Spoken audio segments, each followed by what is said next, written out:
प्रयत्न र भुलको सिद्धान्त भन्छ। यो प्रयत्न र भुलको सिद्धान्त भनेको के हो भने थोरै यसका आधारभूत कुराहरू बुझ्नु होला तपाईले। यो थर्नाइटले 1898 मा प्रतिपादन गरेको सिद्धान्त रहेछ। यो सिद्धान्तको प्रतिपादन थर्नाइटले 1898 मा गरेका छन्। 1898 मा गरेका भनेर बुझ्नु पर्यो। यो प्रयोग बिरालोमाथि भएको रहेछ। यो बिरालोको प्रयोगमा हामीलाई क्वेसन यस्तै आउँछ, यो कसले प्रतिपादन गरेका हुन्, कहिले प्रतिपादन भएको, के माथि प्रयोग गरिएको थियो, यो हिसाबले बुझिन्छ। यसरी हेरौँ।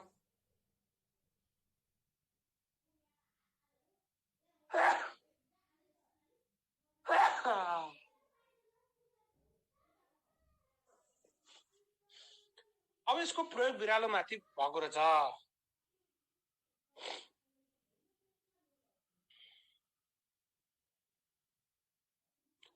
यो बक्सलाई चाहिँ पजल बक्स भन्दो रहेछ। त्यो थर्नाइटले प्रयोग गरेको जुन बक्स छ त्यो बाकसलाई पजल बक्स भनेर भन्दो रहेछ। पजल बक्स भन्दो रहेछ। पजल बक्स भन्दो रहेछ यसलाई। पजल बक्स भन्दो रहेछ। यो प्रयत्न र भुलको सिद्धान्तमा आधारित रही थर्नाइटले सन् 1913 मा सिकाइका नियमहरू प्रतिपादन गरेका छन्। अब सिकाइका नियमहरू कहिले प्रतिपादन गरे भन्यो भने प्रयत्न र भुलको सिद्धान्तमा आधारित गरेर थर्नाइटले सिकाइका नियमहरू कहिले प्रतिपादन गरे भन्यो भने सन् 1913 भने बुझ्नु। उक्त नियमहरूलाई सन् 1930 मा सामान्य परिमार्जन गरेका छन्। 1930 मा ती नियमहरूलाई सामान्य परिमार्जन गरेका छन्। सामान्य परिमार्जन भएको रहेछ ती नियमहरूलाई। नियमहरूको परिमार्जन भएको रहेछ 1930 मा। सामान्य परिमार्जन गरेछन्।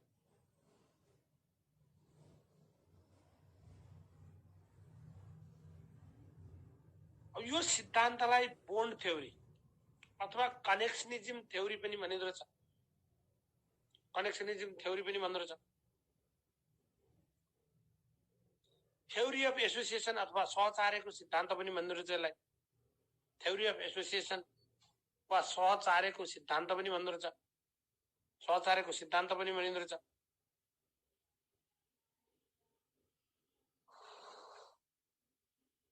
अनि सहचार्यको सिद्धान्त पनि भन्दो रहेछ।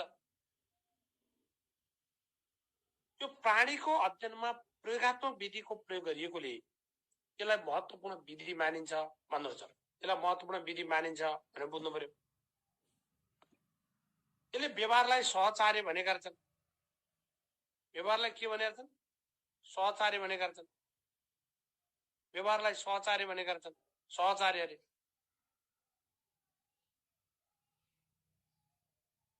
व्यवहारलाई सहचार्य भनेर यसले व्याख्या गरेका छन्। सहचार्य अरे यो समस्या समाधान विधिमा आधारित सिद्धान्त पनि छ। समस्या समाधान विधिमा आधारित सिद्धान्त रहेछ।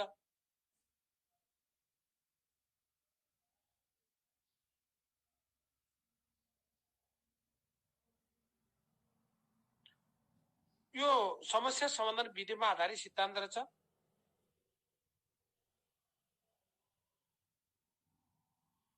नयाँ व्यवहारको अवलोकन गरिने सिद्धान्त पनि रहेछ। यो नयाँ व्यवहारको अवलोकन गर्ने सिद्धान्त पनि भन्दो रहेछ।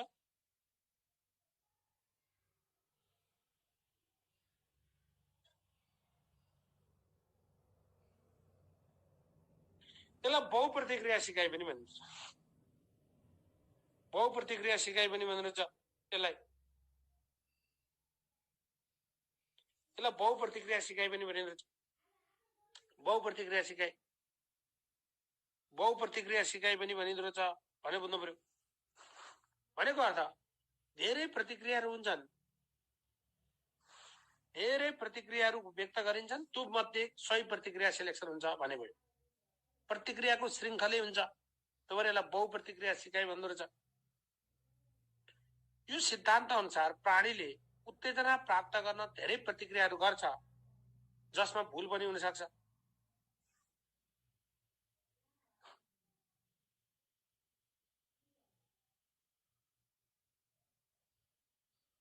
यसरी बुझ्नु पर्यो। यो सिद्धान्त अनुसार प्राणीले उत्तेजना प्राप्त गर्न धेरै प्रतिक्रिया गर्छ, जसमा भूल पनि हुन्छ, धेरै भूल पनि हुन्छ अरे। यसरी भूल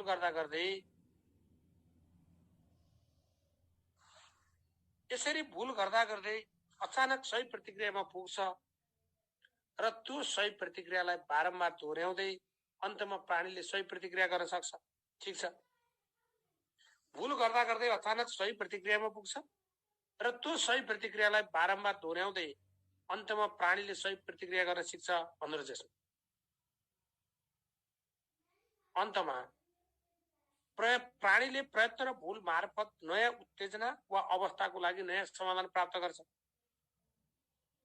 त्यसैले सिकाइका नियमहरूको प्रथम पटक परिचय गराउने विद्वान को हुन् भन्यो भने थर्नडाइक हुन्। सिकाइका नियमहरूको प्रथम पटक परिचय गराउने विद्वान को हुन् भन्यो भने थर्नडाइक हुन्। यस्तो पजल बक्समा चाहिँ थुनिएको रहेछ।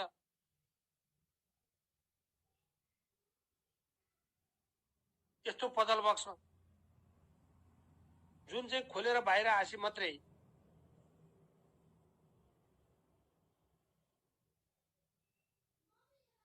बिरालोले खाना खान पाउँछ। त्यसका लागि उसले धेरै प्रतिक्रियाहरू व्यक्त गर्छ। चितोर्ने, उफ्रने, के अरे कोपर्ने, यस्ता विभिन्न प्रतिक्रियाहरू गर्छ। गर्दा गर्दै उसले लिभर थिच्न पुग्छ। धेरै प्रतिक्रियाहरू पश्चात उसले लिभर थिच्न पुग्छ।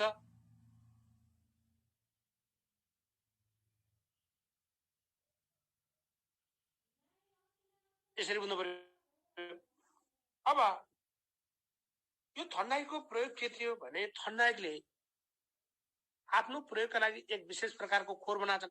एउटा विशेष प्रकारको खोर बनाए यो खोरलाई यसभित्र रहेको एक विशेष चुकुल थिचेर चाहिँ खोल्न सकिन्थ्यो। उनले एउटा भोकाएको बिरालोलाई यस खोरभित्र राथुने र उत्तेजनाको रूपमा खोर बाहिर एउटा माछाको टुक्रा राखिदिए। बिरालोले माछा प्राप्त गर्नको लागि खोरबाट बाहिर आउन खोज्यो। उसको यस प्रयासलाई उसको भोक र माछाको टुक्राको उपस्थितिले निकै अभिवृद्धि गरिएको थियो। आफ्नो सामान्य स्वभाव अनुरूप बिरालोले खोरबाट बाहिर आउन विविध प्रयास, उफ्रने, टोक्ने, कोपर्ने आदि गर्न थाल्यो। यी गलत प्रयास गर्दा गर्दै बिरालोले अकस्मात के गर्यो, ढोका खोल्ने चुकुलाई थिच्न पुग्यो, जसको फलस्वरूप बिरालो खोरबाट बाहिर आउन सफल भयो। यस प्रयोगलाई धेरै पटक दोहोर्याउँदा बिरालोले गर्ने गलत प्रयासमा कमी हुँदै आयो र सही प्रयासमा वृद्धि हुँदै गयो।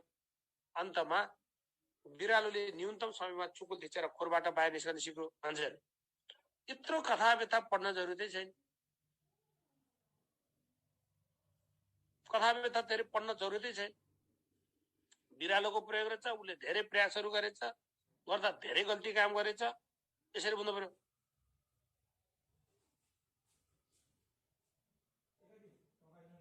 यसरी बुझ्नु पर्यो।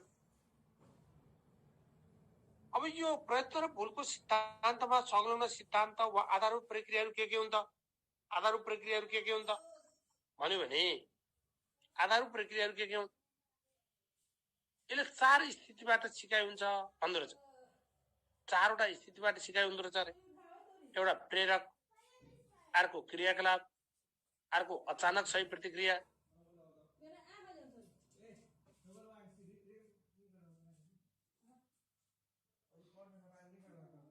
अर्को छनौट सम्बन्ध कायम र निश्चितताको सिद्धान्त भन्छ। प्रेरक भनेको के हो भने प्रेरक तत्त्वले प्राणीलाई क्रियाकलाप गर्न उत्सुक र उत्तेजित बनाउँछ। जस्तो प्राणीको आवश्यकता, समस्या, लक्ष्य, उद्देश्य वा दुःख प्रेरक तत्त्वहरू हुन्। प्रेरक तत्त्वले प्राणीलाई क्रियाकलाप गर्न उत्सुक र उत्तेजित बनाउँदो रहेछ। जस्तो प्राणीको आवश्यकता, समस्या, लक्ष्य, उद्देश्य, दुःख यी प्रेरक तत्त्व हुन्। भनेको अर्थ सिकाइका लागि एउटा महत्त्वपूर्ण कुरा के चाहिन्छ? प्रेरक तत्त्व चाहिन्छ। भनेको अर्थ सिकारुलाई, प्राणीलाई क्रियाकलाप गर्न उत्सुक र उत्तेजित बनाउने तत्त्व, त्यसलाई प्रेरक तत्त्व भनिँदो रहेछ। प्राणीको आवश्यकता, समस्या, लक्ष्य, उद्देश्य वा दुःख प्रेरक तत्त्व हुन्। प्रस्तुत सिद्धान्तमा भोक बिरालोको आवश्यकता हो, जसका लागि खोरबाट बाहिर निस्केर खाना जान प्रयत्न गर्नु बिरालोको लक्ष्य हो। उसको बिरालोको लक्ष्य हो। अब क्रियाकलाप भनेको अर्थ आवश्यकता परिपूर्ति गर्नका लागि प्राणीले उत्पन्न मानसिक तनावका कारणले उसले विभिन्न क्रियाकलाप गर्छ। यही क्रियाकलापहरूको प्रक्रिया सिकाइको दोस्रो स्थिति वा सिद्धान्त रहेछ। उसले विभिन्न क्रियाकलापहरू गर्दो रहेछ। यसरी बुझ्नु पर्यो।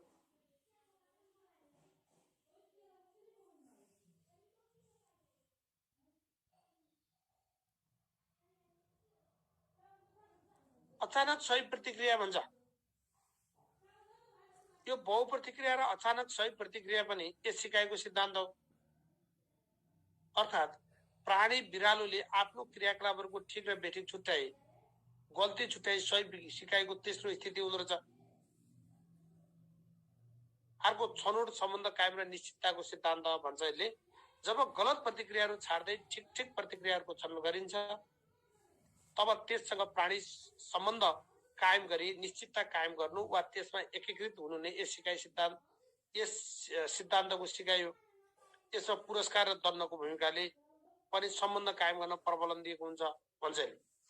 अझ यसलाई कसरी बुझ्नुहोस् भने यो चरणलाई बुझ्नुभयो भने अझ क्लियर हुन्छ। अन्तरिक्ष वा प्रेरक तत्त्व हुँदो रहेछ। पहिलो चरण त्यो रहेछ। कार्य प्रयत्न र भूल सिकाइ सिद्धान्तको पहिलो चरण भनेको अन्तरिक्ष वा प्रेरक रहेछ। जस्तै भोक,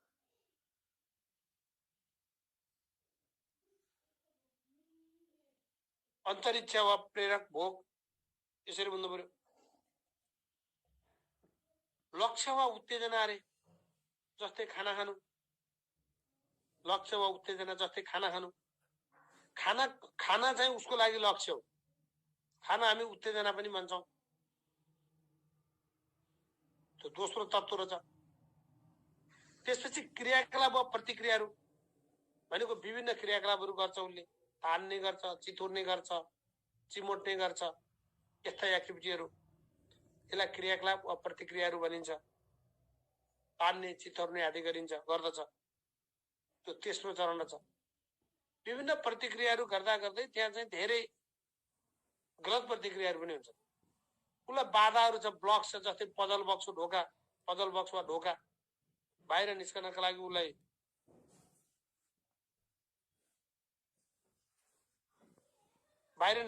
विभिन्न बाधाहरू छन्। अचानक सही प्रतिक्रिया त्यो गर्दा गर्दै अचानक सही प्रतिक्रिया गर्न सक्छ र त्यसका आधारमा उसले के गर्छ, सही प्रतिक्रिया छनौट गर्न सक्छ र बारम्बारको अभ्यासपछि यसले निश्चितता प्रदान गर्छ। बारम्बारको अभ्यास गरिसकेपछि आफ्नो व्यवहारको निश्चितता हुन्छ भन्छ। त्यो हिसाबले 7वटा चरणहरू यो प्रयत्न र भूल सिकाइ सिद्धान्तमा हुँदो रहेछ। पहिलो अन्तरिक्ष वा प्रेरक रहेछ भनेको भोक लाग्नु पर्ने छ। सिक्नका लागि अन्तरात्मा देखेर सिक्ने इच्छा शक्ति हुनुपर्ने छ। यो हिसाबले बुझ्नु पर्यो। लक्ष्य वा उत्तेजना जस्तै खाना खानु कुरा। अर्को क्रियाकलाप वा प्रतिक्रियाहरू जस्तै विभिन्न क्रियाकलापहरू जस्तै तान्ने, चितुर्ने आदि विभिन्न क्रियाकलापहरू हुँदो रहेछन्। बाधाहरू हुँदो रहेछन्, ब्लक्स जस्तै पजल बक्स वा ढोका विभिन्न बाधाहरू हुँदो रहेछन्। अचानक सही प्रतिक्रिया हुँदो रहेछ, ऱ्यान्डम राइट रेस्पोन्सेस। अचानक सही प्रतिक्रिया हुँदो रहेछ, ऱ्यान्डम राइट रेस्पोन्सेस। सही प्रतिक्रिया छनौट हुँदो रहेछ, सेलेक्सन अफ प्रोपर मुभमेन्ट हुँदो रहेछ र निश्चितता हुन्छ, फिक्सेसन हुन्छ भनेर बुझ्नु पर्यो। अब यो थन्डाइकका अनुसार सिकाइका नियमहरूलाई हामी प्रमुख नियम र सहायक नियम भनेर दुई प्रकारमा बाँडिन्छ। हामी प्रमुख नियम र सहायक नियम। प्रमुख नियम र सहायक नियम गरेर दुई भागमा बाँडिन्छ। प्रमुख नियम र सहायक नियम। अब प्रमुख नियम भनेका 3टा छन्। एउटा तत्परता वा तयारीको नियम, अर्को प्रभाव वा असरको नियम र अर्को अभ्यासको नियम। 3टा छन् नियम। सिकाइका प्रमुख नियमहरू कतिवटा दिएका छन्? यिनले 3टा दिएका छन्। एउटा तत्परता अथवा तयारीको नियम, अर्को प्रभाव वा असरको नियम, अर्को अभ्यासको नियम। अब तत्परता अथवा तयारीको नियम के हो भने यस सिद्धान्त अनुसार जब सिकारु सिक्नका लागि तत्पर छ र उसलाई सिक्ने अवसर प्रदान गरिन्छ भने यसले उसलाई सन्तुष्टि प्रदान गर्छ। त्यो सन्तुष्टिको पनि नियम रहेछ। यो सिद्धान्त अनुसार जब सिकारु सिक्नको लागि तत्पर छ र उसलाई सिक्ने अवसर प्रदान गरिन्छ भने यसले उसलाई सन्तुष्टि प्रदान गर्दछ। यसलाई सन्तुष्टिको उपनियम भनिन्छ। यदि ऊ सिक्नको लागि तत्पर छैन र उसलाई सिक्नको लागि बाध्य तुल्याइन्छ भने यसले उसमा असन्तुष्टि उत्पन्न गर्छ। यसलाई असन्तुष्टिको उपनियम भनिन्छ भने बुझ्नुभयो। यो सिद्धान्त अनुसार जब सिकारु सिक्नका लागि तत्पर छ उसलाई सिक्ने अवसर प्रदान गरिन्छ भने यसले उसलाई सन्तुष्टि प्रदान गर्दछ। जस्तो सन्तुष्टिको उपनियम। यदि ऊ सिक्नको लागि तत्पर छैन भने उसलाई सिक्नका लागि बाध्य पारिन्छ भने उसमा चाहिँ असन्तुष्टि उत्पन्न गर्छ। यसलाई असन्तुष्टिको उपनियम भनिँदो रहेछ। भनेपछि फेरि बुझ्नुहोस्, जुन कुराले सन्तुष्टि प्राप्त गर्छ ऊ सिक्न तयार हुन्छ। जुन कुराले असन्तुष्टि प्राप्त हुन्छ त्यो कुरा ऊ चाहिँ तयार हुँदैन। यो तयारीको नियमसँग पनि सम्बन्धित हुँदो रहेछ। यो नियम अभ्यास र प्रभावको नियमसँग पनि सम्बन्धित रहेछ। जस्तो कार्यप्रति तत्पर हुने व्यक्ति कार्यलाई कुशलतापूर्वक पूरा गर्छ, उसको ध्यान अर्कोतिर हुँदैन, त्यसबेला उसको उत्प्रेरणाले काम गरिएको हुन्छ। थर्नडाइकको प्रयोगमा यो पजल बक्समा बिरालो बाकसबाट बाहिर जान तत्पर भएर नै यो बाकसको छेस्किनी खोल्न सिक्यो। बिरालो बाहिर जान तत्पर नभएको भए उसले छेस्किनी खोल्न सक्दैन थियो। त्यसैले पहिलो कुरा सिकारु सिक्नका लागि तत्पर हुनुपर्छ। जुन कुराबाट सन्तुष्टि हुन्छ त्यसबाट सिक्न तयार हुन्छ, त्यसलाई दोहोर्याउन चाहन्छ, त्यसलाई त्यो सिक्नका लागि तयार गर्छ। जुन कुराबाट असन्तुष्टि हुन्छ ऊ सिक्न चाहन्न भनेको। त्यो हिसाबले बुझ्नु पर्यो तयारीको नियम। अर्को प्रभावको नियम, असरको नियम। यो थर्नडाइकका अनुसार कुनै कार्यको सन्तोषजनक परिणाम चाहिँ शक्तिवर्धक हुन्छ भने बुझ्नुभयो।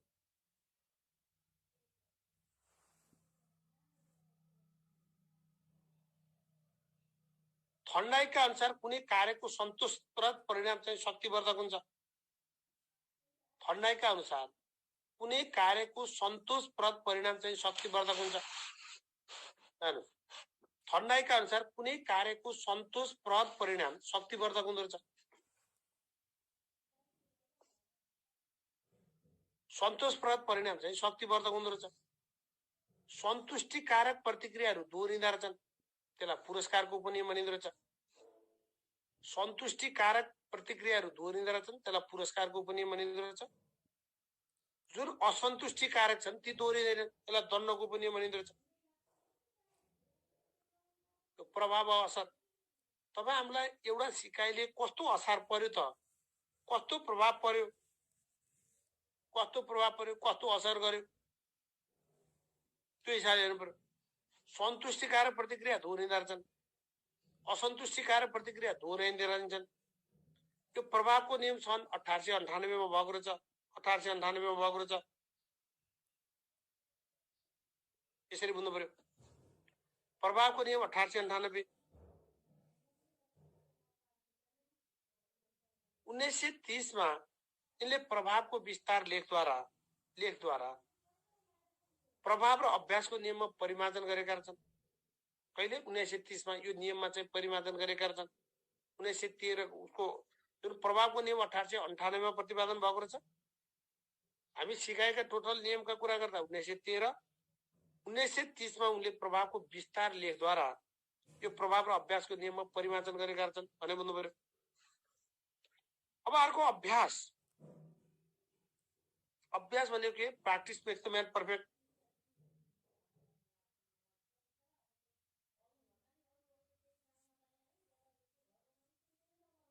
उत्तेजनाको उपस्थितिमा प्रतिक्रिया दोहोर्याउनु अभ्यास हो।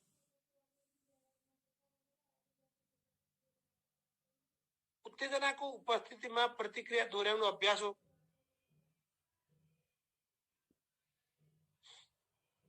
यसले सिकाइको क्रममा देखा पर्ने त्रुटिहरू कम गराउँदै लान्छ, सिकाइ दक्षता बढ्दै जान्छ र सिकाइ दीर्घकालीन बनाउँछ।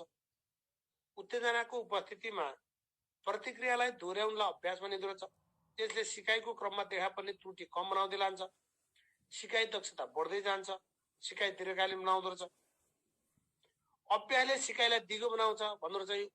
यो उपयोगको उपनियम रहेछ। अभ्यासले सिकाइलाई दिगो तुल्याउन छ, यो उपयोगको उपनियम रहेछ। उपयोगको उपनियम रहेछ। उपयोग गर्नुभयो दिगो भयो, उपयोगको उपनियम भयो। अभ्यास भयो भने विस्मरण हुन्छ, यसलाई अनुपयोगको उपनियम पनि भन्दो रहेछ। अनुपयोगको उपनियम पनि भन्दो रहेछ। 1930 मा यसले प्रभावको विस्तार लेखद्वारा प्रभाव र अभ्यासको नियममा परिमार्जन गरेका छन्। सन् 1930 मा प्रभावको विस्तार लेखद्वारा यसले प्रभाव र अभ्यासको नियममा परिमार्जन गरेका छन्। यस परिमार्जनले दण्डभन्दा पुरस्कारलाई बढी प्रभावकारी मान्दो रहेछ। दण्ड दिनुभन्दा पुरस्कार धेरै दिनुपर्छ, पुरस्कार दिएको प्रभावकारी हुन्छ भन्दो रहेछ। यसले अभ्यासले एक सीमासम्म मात्र सिकाइमा अभिवृद्धि गर्न सक्छ भन्ने स्वीकार गर्दछ। अभ्यास गरियो भनेर जति पनि सिकाइ हुँदैन, एक सीमासम्म मात्रै यसले के गर्न सक्छ, सिकाइमा अभिवृद्धि हुन सक्छ भन्ने बुझ्नु पर्यो। यो अभ्यासको नियम रहेछ। अब यो सिकाइका सहायक नियम, गौण नियम भन्छ। यी 5 वटा प्राथमिक नियम, 3टा मुख्य नियमहरू अथवा प्राथमिक नियम 5 वटा, 3टा सहायक नियम वा गौण नियमहरू 5 वटा छन्। यसलाई द्वितीयक नियम पनि भन्छ, माध्यमिक पनि भन्छ, सहायक पनि भन्छ, गौण पनि भन्छ।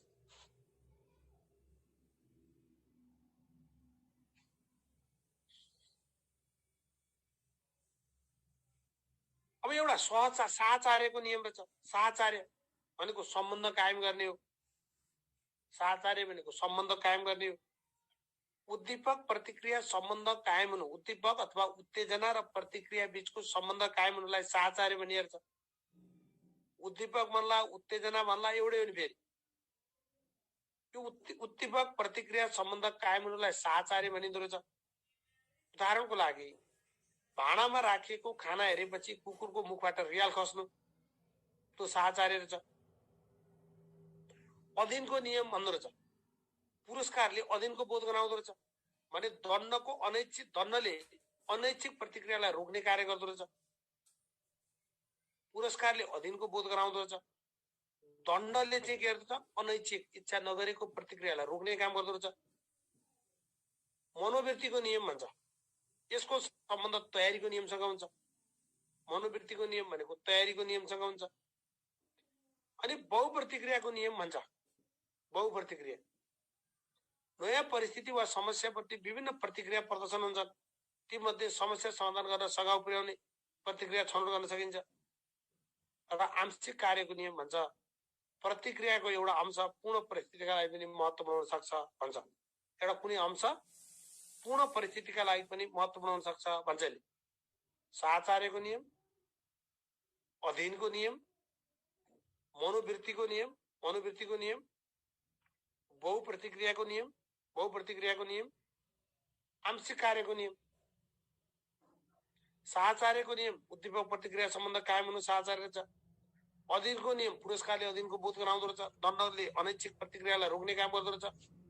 मनोवृत्तिको नियम यसको सम्बन्ध तयारीको नियमसँग सम्बन्धित हुँदो रहेछ।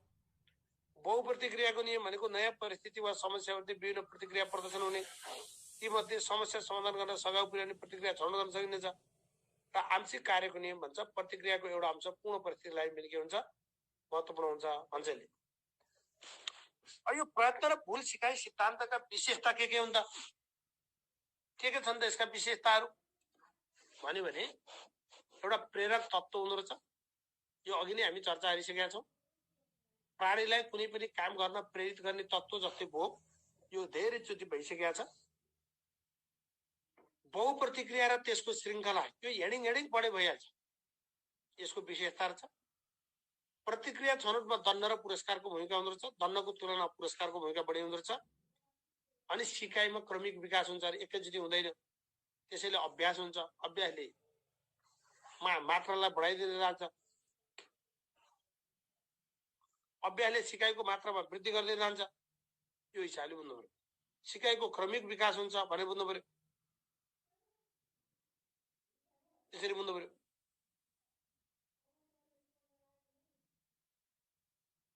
त्यसरी बुझौं। सिकाइमा क्रमिक विकास हुन्छ भन्छ। यो प्रयत्न र भूल सिकाइ सिद्धान्तका शैक्षिक उपयोग के हुन्छ भन्दा तयारी हुँदो रहेछ, तत्परता र सिकाइ, अभ्यास हुँदो रहेछ, अभ्यास। यो सिप सिकाइमा अभ्यासको भूमिका हुन्छ अरे, सिप सिकाइमा अभ्यासको भूमिका हुन्छ भन्छ। अर्को सिकाइमा पुरस्कार र दण्डको भूमिका, प्रभाव असरको कुरा। सिकाइमा पुरस्कार र दण्डको भूमिका, पुरस्कार र दण्डको भूमिका एउटा तयारीको कुरा थियो, तत्परता र सिकाइको कुरा भयो।